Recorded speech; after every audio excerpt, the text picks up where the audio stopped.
Good morning my dear students. నిన్న మనం balance షీట్కి సంబంధించి ఇన్ఫర్మేషను అకంపెనింగ్ నోట్ అనేది మనం షెడ్యూల్ని ఆ బ్యాలెన్స్ షీట్లో పడేటటువంటి అంశాలను ఒక్కొక్క షెడ్యూల్లో చూపించడం జరిగింది. ఈవేళ బ్యాలెన్స్ షీట్కి సంబంధించి ఏ విధంగా తయారు చేయాలి అంటే అనేది చూద్దామండి. హెడ్డింగ్ పెట్టుకోండి, ఫారం ఏ. మీరు గుర్తుపెట్టుకోండి, ఫారం బి ప్రకారము లాభ నష్టాల ఖాతా తయారు చేసుకుంటుంది థర్డ్ షెడ్యూల్ని అనుసరించి. అలాగే ఫారం ఏని అనుసరించి ప్రతి బ్యాంకు కూడా తన యొక్క ఆస్తప్పుల పట్టీని తయారు చేస్తుంది. Form A third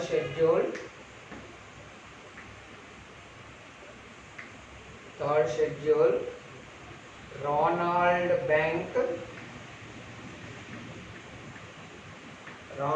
bank limited balance sheet. Year వచ్చి balance sheet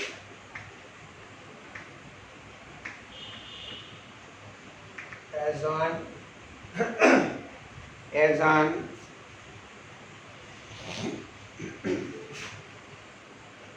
balance sheet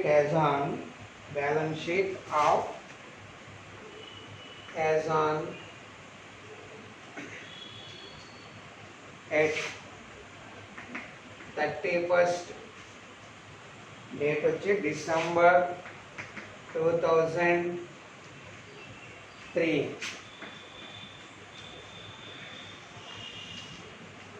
balance sheet of as on at 31/12/2003. Okay, దీంట్లో రాసుకోండి. మనకి 1 నుంచి ఈ బ్యాలెన్స్ షీట్ వచ్చి 1 నుంచి 12 షెడ్యూల్లో మనకి ఆస్తప్పుల పట్టీ గురించి తెలియజేస్తుంది బ్యాంకు. ఇందులో 1 నుంచి 5 షెడ్యూల్లో లయబిలిటీస్ గురించి తెలియజేస్తాయి. 6 నుంచి 11 షెడ్యూళ్ళు అసెట్స్ గురించి తెలియజేస్తాయి. 12వ షెడ్యూల్ ఒక్కటి కూడా విడిగా కాంటింజెంట్ లయబిలిటీ అని ఇక్కడ చూపించాలి అని చెప్పుకున్నాము. ఇక్కడ 11 తోటి ఇక్కడ 1 నుంచి 5కు సంబంధించినటువంటి టోటల్ మొత్తము, అలాగే 6 నుంచి 11 షెడ్యూల్ వేయగా వచ్చే టోటల్ మొత్తంతో బ్యాలెన్స్ షీట్ టాలీ అయిపోవాలి. ఒకవేళ ఏదైనా వ్యత్యాసం ఉంటే అది అప్పుల వైపు తేడా ఉంటే అప్పులు కానీ ఇక్కడ 5 షెడ్యూల్ కింద, లేదా ఆస్తుల వైపు తేడా ఉంటే 11 షెడ్యూల్ దగ్గర చూపించాలి, 12వ షెడ్యూల్ విడిగా చూపించాలి. కాబట్టి మరొకసారి చెప్తున్నాను, 1 నుంచి 12 షెడ్యూల్లో కూడా మనకి ఆస్తి అప్పుల పట్టీకి సంబంధించిన ఇన్ఫర్మేషను ఉంటుంది. అందులో 1 నుంచి 5 షెడ్యూళ్ళు మనం అప్పులకి సంబంధించి చూపిస్తామండి. సో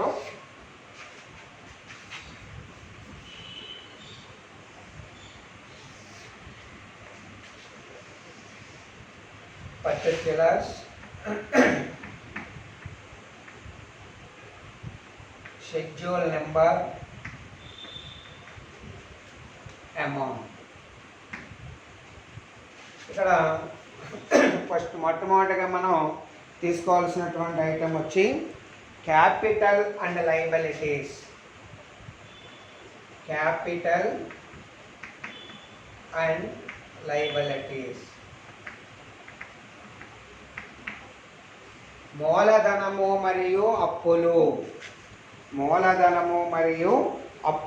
మొట్టమొదటిగా మనం ఇక్కడ పెట్టవలసినటువంటి హెడ్డింగ్ ఇది. ఇందులో మనకి షెడ్యూల్ ప్రకారం నిన్న మనం రాసామండి. అందులో మొట్టమొదటిది క్యాపిటల్, షెడ్యూల్ నెంబర్ 1. ఎంత ఇచ్చాడు మనకి అమౌంట్? టోటల్ వచ్చి 10 లక్షల రూపాయలు. ఓన్లీ ఇక్కడ నెట్ వాల్యూస్ మాత్రమే చూపాలి. మీరు లాభ నష్టాల ఖాతాలో ఏ విధంగా అయితే నికర విలువలు తీసుకున్నారో ఆస్తప్పుల పట్టీలో కూడా అదే విధంగా నికర విలువలు చూపించాలి, గుర్తుపెట్టుకోండి. అలాగే 2వ షెడ్యూల్ వచ్చి మనకి రిజర్వ్స్ అండ్ సర్ప్లస్.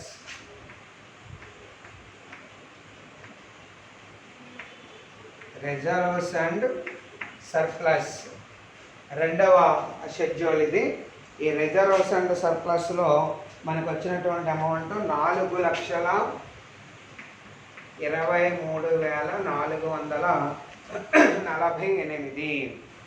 4,23,448. ఇక నెక్స్ట్ కాలం మనం చూసినట్లయితే డిపాజిట్స్ వచ్చి షెడ్యూల్ నెంబర్ 3.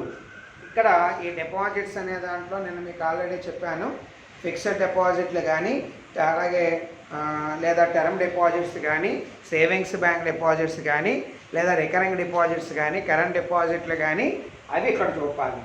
వాటి మీద చెల్లించేటటువంటి వడ్డీలు మాత్రం లాభ నష్టాల ఖాతాలో చూపాలి. అంటే ఫిక్స్డ్ డిపాజిట్ అని ఇవ్వగానే దాన్ని లాభ నష్టాల ఖాతాలో వేసేస్తున్నారండి. మేము పేపర్లు దిద్దేటప్పుడు చూస్తున్నాం. అందుకోసం మీరు ఖచ్చితంగా ఇక్కడ డిపాజిట్లపై చెల్లించే వడ్డీల్ని అక్కడ తీసుకోవాలి. ఉత్తి డిపాజిట్లు అని ఇచ్చినప్పుడు దాన్ని మనం అప్పులుగా పరిగణించి షెడ్యూల్ నెంబర్ 3లో డిపాజిట్స్ అనేటటువంటి అంశం కింద దాన్ని చూపాలి. గుర్తుపెట్టుకోండి. ఎంత వచ్చిందండి మనకు డిపాజిట్స్ వచ్చి 98,76,158. 158. ఇక నెక్స్ట్ బ్యాంకులు తీసుకునేటటువంటి ఇతర అప్పులండి, బారోయింగ్స్. షెడ్యూల్ నెంబర్ 4 మనకి లెక్కలో ఏ విధమైనటువంటి అప్పులు తీసుకోలేదంటే borrowings in India, outside in India లెక్కలో మనకి చెప్తాడండి. ఒకవేళ వాడు ఇన్ఫర్మేషన్ చెప్పకపోయినా సరే మీరు యాజ్ పర్ ద మనకి ఒక ప్రొసీజర్ అనేది ఉంది కాబట్టి దాని ప్రకారం ఐటమ్ రాసేయడము, షెడ్యూల్ నెంబర్ వేయడము, ఉంటే అమౌంట్ ఉంటే వేస్తాను, లేకపోతే డాష్ పెట్టేస్తారు. ఇక నెక్స్ట్ 5th వచ్చి అదర్ లయబిలిటీస్ అండ్ ప్రావిజన్స్, ఇతర అప్పులు మరియు ఏర్పాట్లు. Schedule number 5.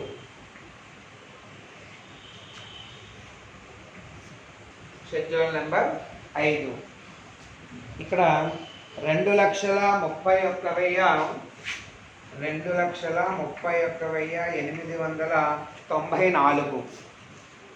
2,31,894. మీరు ఎప్పుడైనా సరే బ్యాలెన్స్ షీట్ వేసేటప్పుడు ఇక్కడ 5వ షెడ్యూల్ దగ్గర వెంటనే ఇలా కొట్టేయకండి గీత. ఎందుకంటే ఒక్కోసారి లెక్కలో మనకి అంకనా తేడాలు అనేటటువంటివి రావచ్చు.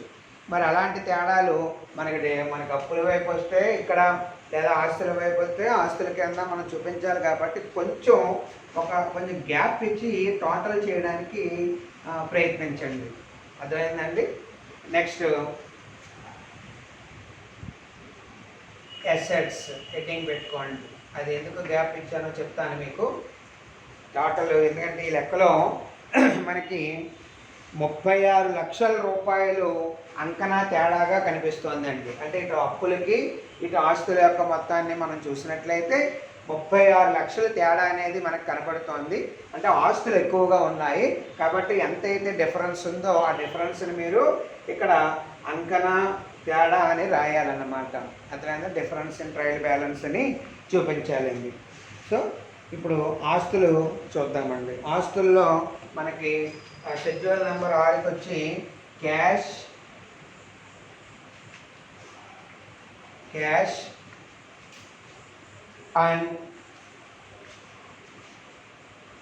And balances with RBI.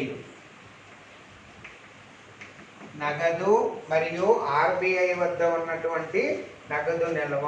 Schedule number 6. ఈ షెడ్యూల్ నెంబర్ 6లో మనకు వచ్చినటువంటి మొత్తం వచ్చి 44,16,324. మనం నిన్న చేసినటువంటి ఐ కంపెనీ నోట్లో ఉంటుంది చూడండి. అలాగే next balance with banks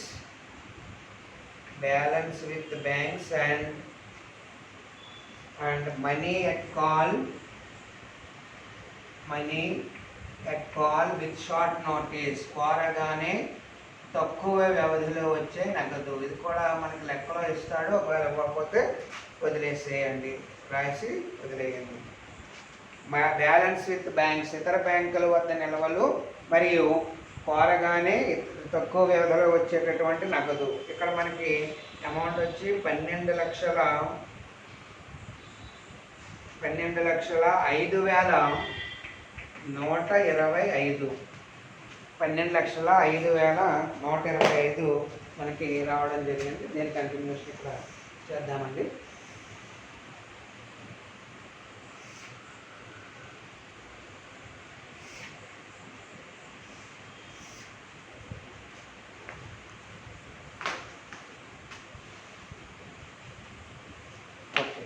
next schedule number 8. Schedule number 8 వచ్చి మనకి ఇన్వెస్ట్మెంట్స్, పెట్టుబడులు. షెడ్యూల్ నెంబర్ 8 పెట్టుబడులు. పెట్టుబడులు ఎంత వచ్చిందండి మనకి 8,78,125. సో నెక్స్ట్ షెడ్యూల్ నెంబర్ 9 వచ్చి అడ్వాన్సెస్. ఇక్కడ మనకి క్యాష్ క్రెడిట్లు అంటే బ్యాంకులు ఇచ్చేటటువంటి అప్పులు, సాధారణ లోన్లు, జనరల్ లోన్స్ కానీ, క్యాష్ క్రెడిట్లు కానీ, ఓవర్ డ్రాఫ్ట్లు కానీ, బిల్లుల్ని డిస్కౌంట్ కానీ ఇవన్నీ కూడా ఇక్కడ చూపించడం అనేటటువంటి జరుగుతుంది షెడ్యూల్ నెంబర్ 9లో. సో షెడ్యూల్ నెంబర్ 9లో మనకి ఎంత వచ్చిందండి అమౌంట్? 84,520. దీని మీద చెల్లించేటటువంటి, దీని మీద కలెక్ట్ చేసేటటువంటి వడ్డీ మళ్ళీ మనకి లాభ నష్టాల ఖాతాలో పడుతుంది.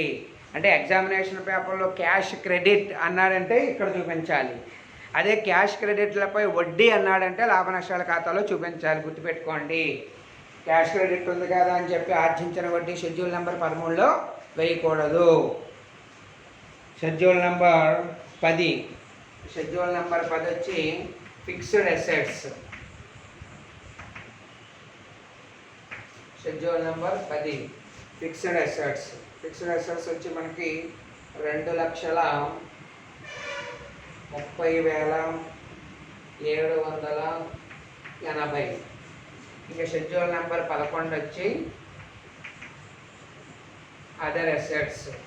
అదర్ అసెట్స్ వచ్చి మనకి షెడ్యూల్ నెంబర్ 11 626. నిన్న వేసామంటే అన్ఎక్స్పైర్డ్ ప్రీమియం ఒకటి, అట్లాగే స్టాంప్స్ ఇన్ హ్యాండ్ ఒకటి, ఇవి మనం చూపించాము. గుర్తుపెట్టుకోండి. ఇక్కడికి ఈ 5వ షెడ్యూల్ మొత్తము ఇక్కడ 11వ షెడ్యూల్ మొత్తానికి సరిపోవాలి. మీకు ఇందాక చెప్పినట్టుగా కొంచెం గ్యాప్ అనేది ఇక్కడ ఇవ్వండి. అంటే ఒకవేళ ఇఫ్ ఎనీ డిఫరెన్సెస్ అక్కర్డ్, అప్పుడు మనం ఆ బ్యాలెన్స్ అనేటటువంటిది ఎక్కడ వేయాలనేది కొంచెం మనం బ్యాలెన్స్ ఇక్కడ గ్యాప్ పట్టి పెట్టుకుంటే బాగుంటుందండి. కాబట్టి ఈ పైన కొట్టకుండా కొంచెం కింద కొట్టుకోండి. ఎక్కడ ఎగ్జామ్లో అయినా అంతే, 2 టాలీ అయిపోవాలి. 1 నుంచి 5 షెడ్యూల్ మొత్తము, 6 నుంచి 11 షెడ్యూల్ మొత్తము ఈక్వల్ అవ్వాలి. అయితే ఈ లెక్కలో మనం చూసినట్లయితే ఇది ఆస్తుల మొత్తం వచ్చి మనకి 1,51,31,500 వస్తుందండి. 1,51,31,500 వస్తుంది.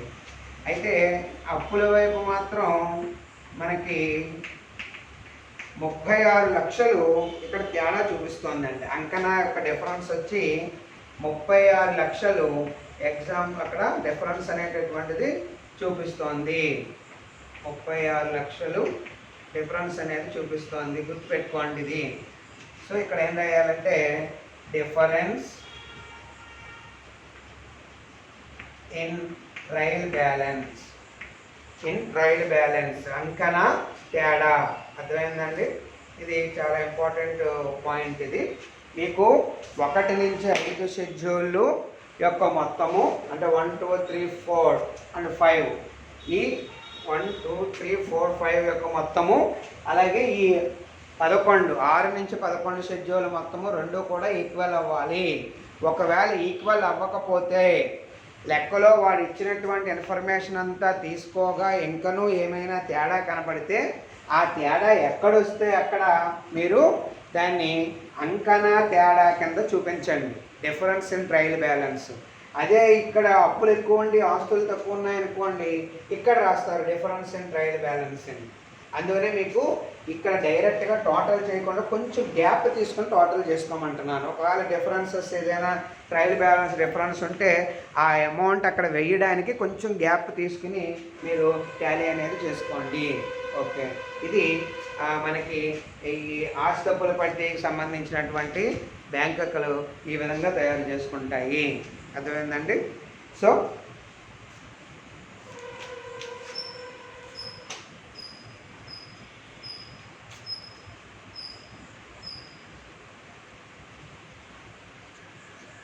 నెక్స్ట్ ఇంకొక లెక్క చేద్దామండి. అయితే ఇక్కడ నేరుగా బ్యాలెన్స్ షీట్ ఒక్కటి తయారు చేసేటటువంటి లెక్కని చూద్దాము. తర్వాత మీకు 2 లాభ నష్టాల ఖాతా మరియు ఆస్తులు బట్టి 2 తయారు చేసేటటువంటి లెక్కలకు సంబంధించి మీకు నెక్స్ట్ ఏంటంటే దీని క్రింద మామూలే షెడ్యూల్ నెంబర్ కాంటింజెంట్ ఇక్కడ చూపించాలండి. కాంటింజెంట్ లయబిలిటీ అని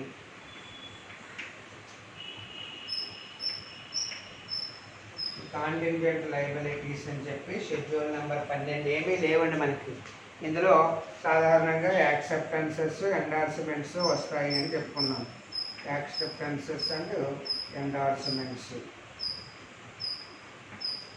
ఓకే, ఇంకేనండి, ఇలా రాసేసి వదిలేయాలి అంతే, ఇంకేమీ చేయకూడదు. దానికి 11 షెడ్యూల్ కింద 12 జస్ట్ అలా చూపించి వదిలేయాలండి.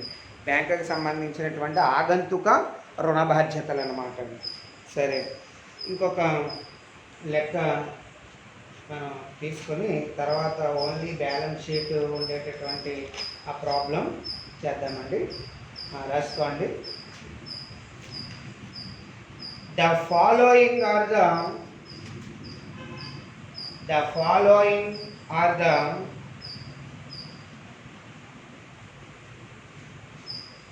ledger balances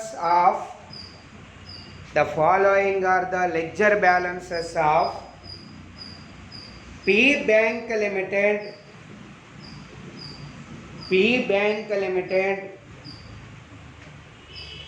Prepare the profit and loss account and balance sheet as on 31st March 2004 as per requirements of Banking Regulation Act. క్రింది తెలపబడిన ఆవర్జ నిల్వలు పి బ్యాంక్ లిమిటెడ్కు సంబంధించినవి. 31/12/2004 నాటికి బ్యాంకింగ్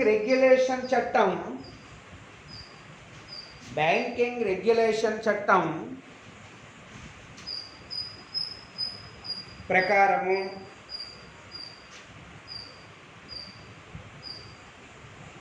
లాభ నష్టాల ఖాతా మరియు ఆస్తి అప్పుల పట్టీని తయారు చేయండి. లాభ నష్టాల ఖాతా మరియు ఆస్తి అప్పుల పట్టీని తయారు చేయండి. ఓకే, లెక్క రాసుకోండి. Share capital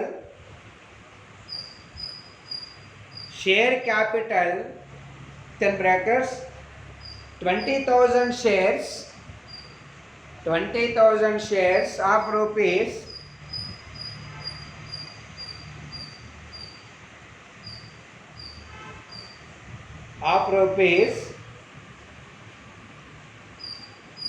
1,000 each,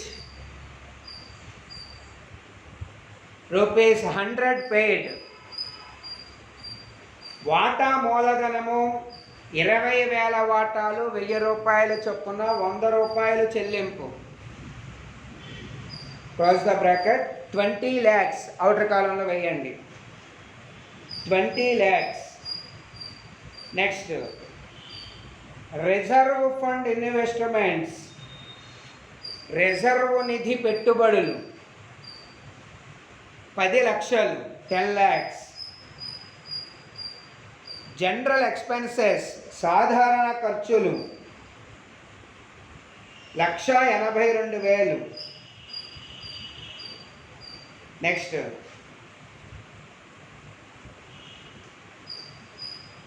current accounts, current ఖాతాలు,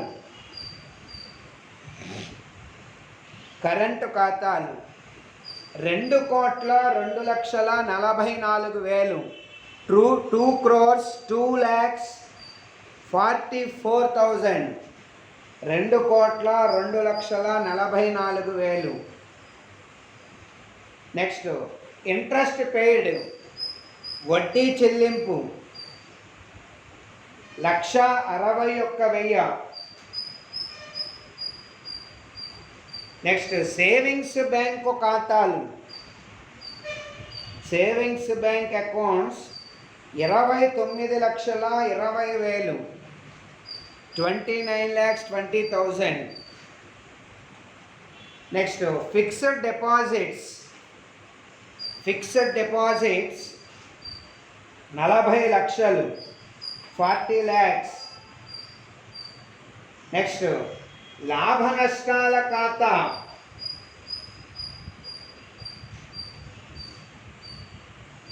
ప్రాఫిట్ అండ్ లాస్ అకౌంట్ బ్రాకెట్లో క్రెడిట్ 2,30,000. 2,30,000. నెక్స్ట్ డిస్కౌంట్ రిసీవ్డ్, వచ్చిన discount 1,80,000. 1,80,000. Next rebate on bills discounted, హుండీ డిస్కౌంట్పై తగ్గింపు 64,000. Next commission exchange and brokerage, commission exchange and brokerage 44,000. 44,000. Cash నగదు 2,27,000. Next interest received, వచ్చిన వడ్డీ 5,32,000. Next cash with RBI, ఆర్బీఐలో నగదు 20,12,000.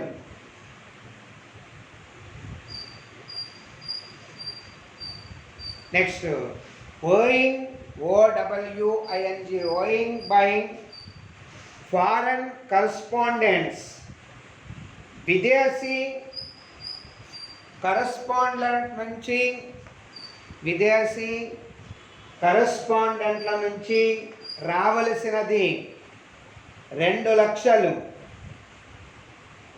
Next short loans, స్వల్పకాలిక రుణాలు, షార్ట్ లోన్స్ స్వల్పకాలిక రుణాలు 64,82,000. 64,82,000. Next loans and advances to, loans and advances to customers, కస్టమర్లకు రుణాలు మరియు నగదు అడ్వాన్సులు, కస్టమర్లకు రుణాలు మరియు నగదు అడ్వాన్సులు 1,55,85,000. 1,55,000. 1,55,85,000. 1,55,85,000. నెక్స్ట్ ఇన్వెస్ట్మెంట్స్, పెట్టుబడులు 92,83,000 92,83,000. నెక్స్ట్ బిల్స్ డిస్కౌంటెడ్ డిస్కౌంట్ చేసిన బిల్లులు 62,28,000 62,28,000. Next premises ఆవరణలు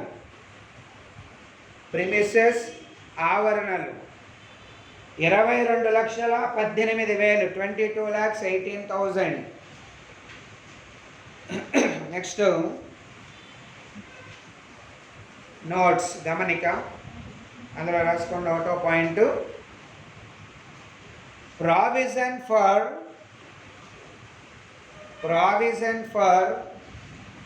bad and doubtful debts required rupees 1,29,000. రాణి బాకీల నిధి కొరకు ఏర్పాటు 1,29,000. Next, the bank had bills for collection for his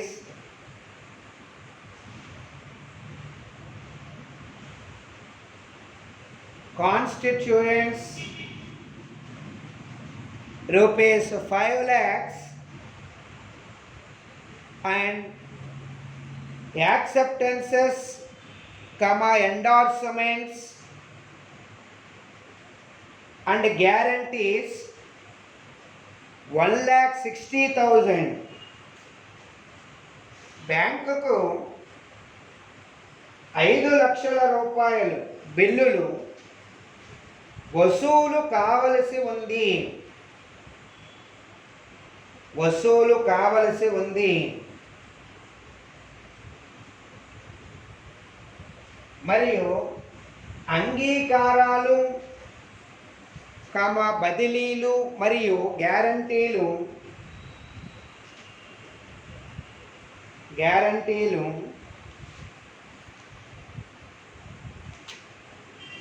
16 లక్షల రూపాయలు. ఇంగ్లీష్ వాళ్ళకి 1,60,000 అని చెప్పాము, అది బుక్లో తప్పించాడండి. అది 16 లక్షలు వేసుకోండి, 16 lakhs చూపించండి. ఓకేనా, 16 lakhs. ఓకే, ఈ రెండు కూడా మనకి 16 + 5 21 lakhs కూడా మనకి షెడ్యూల్ నెంబర్ 12లో చూపించాలండి. ఇక లెక్కకి ఇక్కడ ఎటువంటి సంబంధము లేదు. బ్యాలెన్స్ షీట్లో ఈ సెకండ్ అడ్జస్ట్మెంటు మనకి షెడ్యూల్ నెంబర్ 12లో 21 లక్ష అని వేసి చూపించాలి. దేన్ని కూడా కలపకూడదు, చేయకూడదు. ఇంకో ఈ విధంగా ఇందాక లెక్కలో చూపించాను చూడండి, 12 అని చెప్పి 21 లక్ష రాస్తారంతే. Okay, next third notes adjustment. The profit and loss account balance The profit and loss account balance is the balance left on that account after the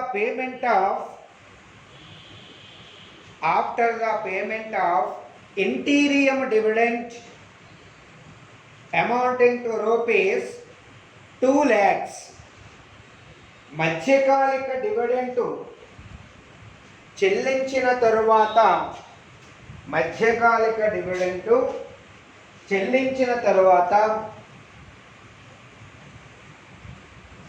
లాభ నష్టాల ఖాతా 2 లక్షల రూపాయల నిల్వను చూపుతున్నది. ఇది ఇచ్చినటువంటి ప్రాబ్లం అండి.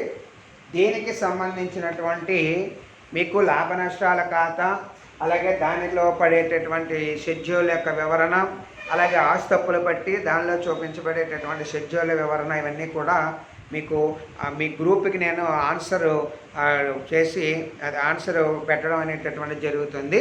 కాబట్టి స్టూడెంట్స్ దాన్ని చూసుకుంటూ లెక్కని ఒకసారి ఎక్కించుకొని ఆన్సర్ను కూడా వాట్సాప్లో ఉంది కదా తర్వాత ఎక్కించుకుందాంలే అనుకోకుండా మన గ్రూపులో ఈ లెక్కకు సంబంధించి మీకు ఆన్సరు అలాగే టోటల్గా అంటే అకంపనింగ్ నోట్ తోటి P&L అకౌంట్ కానీ అలాగే బ్యాలెన్స్ షీట్కి సంబంధించి మీకు పెడతానండి, మన గ్రూప్లో పెడతాను, చూసుకోండి. ఇది వచ్చి ప్రాసెస్ మాత్రం ఇదేనండి. మీరు ఎగ్జామినేషన్ పాయింట్ ఆఫ్ వ్యూలో మనకి 2 అడిగేటటువంటి సందర్భాలు తక్కువగా ఉంటున్నాయి. ఒకవేళ 2 అడిగితే కొంచెం చిన్నగానే ప్రాబ్లము అడుగుతాడని అభిప్రాయము. మెయిన్ లాభ నష్టాల ఖాతా అండ్ ఆస్తుల పట్టికి సంబంధించి మనకి ఇన్ఫర్మేషన్ అనేది ఏదో ఒకటే తయారు చేయమని అడుగుతున్నారు, అది చూసుకోండి. అట్లాగే ఈ లెక్కకు సంబంధించినటువంటి ఆన్సర్ని మీకు నేను గ్రూప్లో పెడతానండి, అక్కడ ఆన్సర్ మీరు చెక్ చేసుకోండి. అట్లాగే ఇంకొక మనకి సంబంధండి ఆస్తులు బట్టి ఇదివరకు ప్రీవియస్ పేపర్లో ఎక్కువగా అడిగారు, దానికి సంబంధించినటువంటి ఆన్సర్ మనం రేపు క్లాసులో ఆ లెక్క చెప్పుకుని ఆన్సర్ చెప్పుకుందామండి. తర్వాత ఇంకా ఇతర ఇంపార్టెంట్గా ఉండేటటువంటి సమస్య ఏమైనా ఉంటే ఈ ప్రాబ్లంతో కలిపి మీకు ఆన్సర్లు నేను చేసి మీకు ఆ గ్రూప్లో పెడతానండి. 1కి 2 సార్లు ఇవి చేసుకుంటూ ఉండండి. ఇంతకు మించి ఎగ్జామినేషన్లో అంటే ఇంతకు మించి కవర్ చేసేటటువంటి అవకాశం ఉండదండి. ఇప్పటివరకు మనం ఎంతవరకు క్లాసుల్లో నేను హ్యాండిల్ చేసేదాన్ని బట్టి ప్రాబ్లం అయితే ఏ విధమైన అడ్జస్ట్మెంట్ కానీ ఏ విధమైనటువంటి సమ్లో కానీ ఏ విధమైన ప్రాబ్లము కూడా వాడు పెట్టలేదండి. ఇంతకు మించి నాకు తెలిసే అడిగేటటువంటి అవకాశం ఉండదు. కాబట్టి ఈ సమస్యను ఎక్కువగా చూసుకోండి. అలాగే ఇంకా థియరీకి సంబంధించిన ఏదైనా ఉన్నా కూడా నేను గ్రూప్లో పెట్టేస్తానండి, మీరు ఆ థియరీ కూడా నోట్స్లో రాసేసుకోండి. మ్యాక్సిమం నేను హ్యాండిల్ చేసే ప్రాబ్లమాటిక్ అంతవరకు కూడా నేను టోటల్ మెటీరియల్ మీకు అందించడానికే ప్రయత్నిస్తాను. ఓకే,